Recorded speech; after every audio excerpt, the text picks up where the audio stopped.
नाज़रीन, अब हम बात करेंगे आज़ाद कश्मीर में मुस्लिम लीग नून ने बड़ा ऐलान किया है। उन्होंने अचानक आज़ाद कश्मीर में वहाँ हुकूमत से अलहदगी का ऐलान कर दिया है। इसके अलावा बात करेंगे टीएलपी के हवाले से कि उनके खिलाफ घेरा तंग हो गया है, मज़ीद घेरा तंग हो गया है। और इन मौज़ूआत पर बात करने के लिए हमारे साथ बाखबर और सीनियर सहाफ़ी ज़मीर हैदर साहब मौजूद हैं। उनसे जो है वो गाइडेंस लेते हैं। ज़मीर साहब, अस्सलाम वालेकुम। जी वालेकुम सलाम। आज़ाद कश्मीर में मुस्लिम लीग नून ने अचानक जो है वो ऐलान कर दिया कि वो हुकूमत से अलग हो जाएंगे, और उस हवाले से शाह गुलाम कादर जो मुस्लिम लीग नून के वहाँ सदर हैं, उन्होंने ये भी कहा कि हम तहरीक अदम इत्माद भी ला सकते हैं, और अगर हम तहरीक अदम इत्माद लाएंगे तो फिर वो हमारा हक है, और अपोजिशन में बैठने का ऐलान किया है। आप क्या समझते हैं कि ये आज़ाद कश्मीर के वज़ीर आज़म के लिए खतरे की घंटी है, या नई कोई अरेंजमेंट की तरफ जो है वो जा रहे हैं, या अपनी साख को बेहतर करने के लिए मुस्लिम लीग नून ने ये ऐलान किया है? मियाँ शायद देखें, ये पिछले दिनों में जो वाक़यात हुए थे आज़ाद कश्मीर में, और उसमें जो उनके मुतालबात माने गए थे, उनमें से एक अगर आपको याद हो वो ये था कि जो 12 जो जिनको आप कहते हैं महाजिर सीटें, उस पर उन्होंने फैसला किया था कि वो ठीक है, अभी तो फॉर द टाइम बीइंग उनको इलेक्ट होने दिया जाएगा, लेकिन वो किसी भी वोटिंग में हिस्सा नहीं ले सकेंगे। यानी कि प्राइम मिनिस्टर का वोट होगा या स्पीकर का या किसी भी किस्म का वोटिंग में हिस्सा नहीं ले सकेंगे। तो वो मुस्लिम लीग नून के लिए काफी परेशान कुन बात थी, क्योंकि ये जो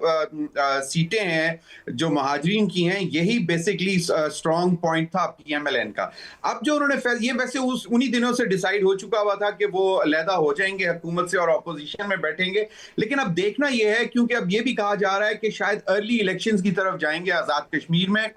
और अब पीपल्स पार्टी अब क्या पीएमएलएन का साथ देगी या वो खुद अपनी हुकूमत बनाना चाहेगी, ये डिपेंड करता है कि क्या होगा। क्योंकि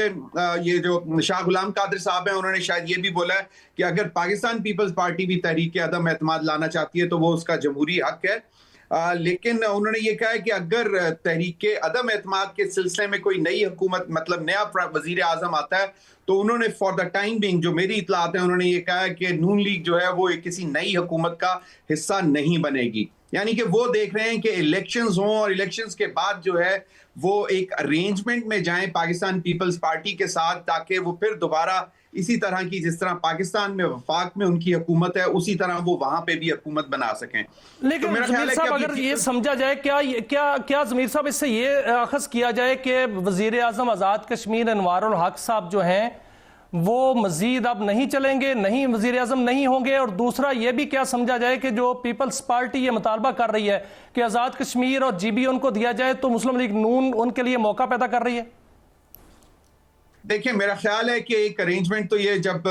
2024 के इंतखाबात हुए थे तो उसमें ही ये तय हो गया था कि आइंदा जो है हुकूमत वो पीपल्स पार्टी को दी जाएगी आज़ाद कश्मीर में। और अब देखना यह है कि क्या ये दोनों इकट्ठे मिलकर बनाएंगे या फिर जीबी और आज़ाद कश्मीर पीपल्स पार्टी लेना चाहेगा। तो अभी तक इतलात तो यही है कि मुझे लग रहा है कि मियां शाहिद के पीपल्स पार्टी चाहेगी कि वो इन दो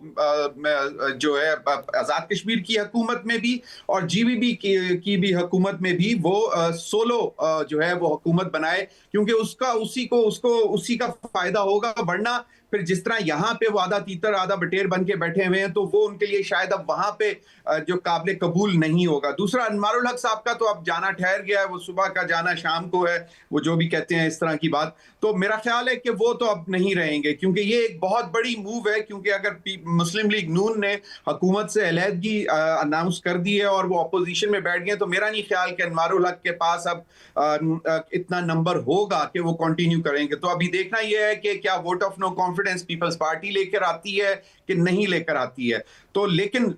जो एक नटशेल है मियां शायद, वो यही है कि इतलात ये है कि अर्ली इलेक्शंस जो हैं वो मेरे ख्याल में होने जा रहे हैं आज़ाद कश्मीर में, जो अभी तक की इतलात हैं, और इसी वजह से ये सारा हुआ है। और सबसे बड़ा जो मैंने आपको पहले बताया कि मुस्लिम लीग नून के लिए जो परेशानी की बाइस है, और इसीलिए वो पीपल्स पार्टी के साथ चाहेंगे कि वो उनके साथ रहे, क्योंकि जो 12 नशस्तें जो महाजरीन की होती थी वो बेसिकली उनको, और वो उन्हीं पॉकेट्स में थी जहां पे पाकिस्तान मुस्लिम लीग नून का स्ट्रॉन्ग होल्ड होता था, यानी कि पाकिस्तान में। तो वो उनको वहां से वो जीत जाते थे, तो वो उनका एक नंबर होता था। तो अब ये देखना यह है कि ये अब पीपल्स पार्टी अपने कार्ड्स कैसे खेलेगी। बिल्कुल ऐसा ही है। जमीर साहब, आप बाखबर सहाफ़ी हैं, आप गहरी नज़र रखते हैं, ये आपसे गाइडेंस लूंगा। ये टीएलपी के खिलाफ पंजाब हुकूमत का घेरा तंग हो रहा है, उनके जो फाइनेंसर हैं उनको ट्रेस कर लिया गया है, कई 100 मसाजिद जो हैं वो हुकूमती तहवील में ले ली गई हैं, और इसके अलावा दीगर जो कारकुन हैं वो बहुत से कारकुन जो हैं उनको गिरफ्तार भी कर लिया गया है, उनकी पाबंदी का भी जो है वो कहा जा रहा है। आप क्या समझते हैं कि पंजाब हुकूमत सीरियस हो चुकी है, इस हवाले से संजीदा हो चुकी है कि इस पर पाबंदी लगानी है, पाबंदी लग जाएगी, पंजाब हुकूमत इसमें कामयाब हो जाएगी? और साथ साथ ये भी खबरें आ रही हैं कि जो तीफी बट के हवाले से या सीसीडी के कार्रवाइयों के हवाले से एस्टेब्लिशमेंट ने पंजाब हुकूमत से हाथ उठा लिया है, इसमें कितनी हकीकत है? देखिए, ये तो हो नहीं सकता, क्योंकि इस वक्त जो पंजाब हुकूमत जो इतने बड़े डिसीजन ले रही है, खास तौर पर टीएलपी को जो है वो उस पर बैन लगाने के लिए उन्होंने वफाक को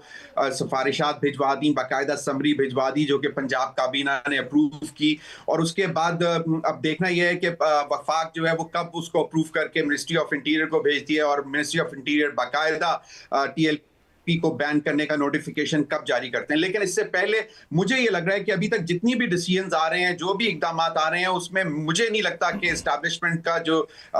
आशीर्वाद है वो पंजाब हुकूमत के साथ नहीं है, ये ऐसा नहीं है। और दूसरा ये कि अभी जो इतलात आ रही हैं कि टीएलपी के हवाले से कि मियां शायद आपको याद होगा कि वो जो बड़े रिजवी साहब होते थे वो सूद के खिलाफ बात करते थे, और वो कहते थे कि ये खुदा मतलब वो जो है कि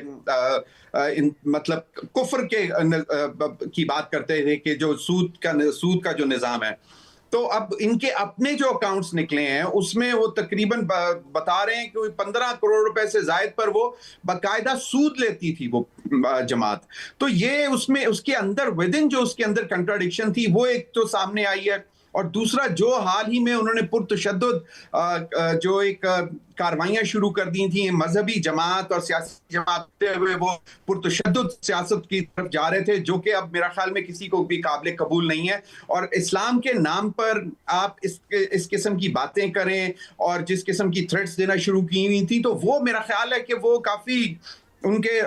खिलाफ गई हैं। और मुझे नहीं लगता कि तीफी बट का वाकया हो या जो सीसीडी का वाकया हो। बात यह है कि ये हमने पहले भी देखा है, पंजाब में होता रहा है कि एक्स्ट्रा जुडिशियल किलिंग्स होती थी, लेकिन होती सिर्फ उनकी थी जो कि डाकू होते थे, मफरूर होते थे,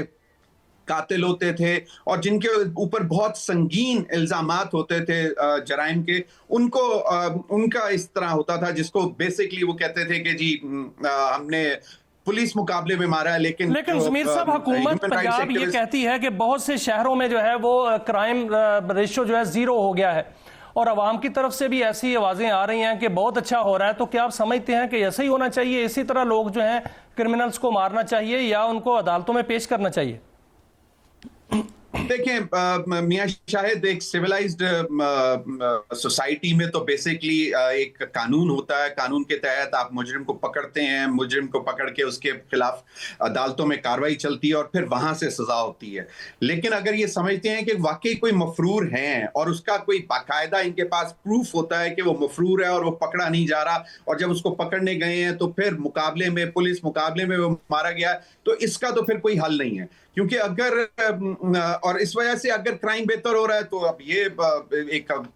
अजीब सी बात है। हालांकि बेसिकली कानून के दायरे में रहते ही, कानूनी कार्रवाई करते ही मुल्क में जो है अमन अमान आना चाहिए। लेकिन अब हालात कुछ ऐसे हैं कि अगर शुक्रिया जमीर हैदर साहब।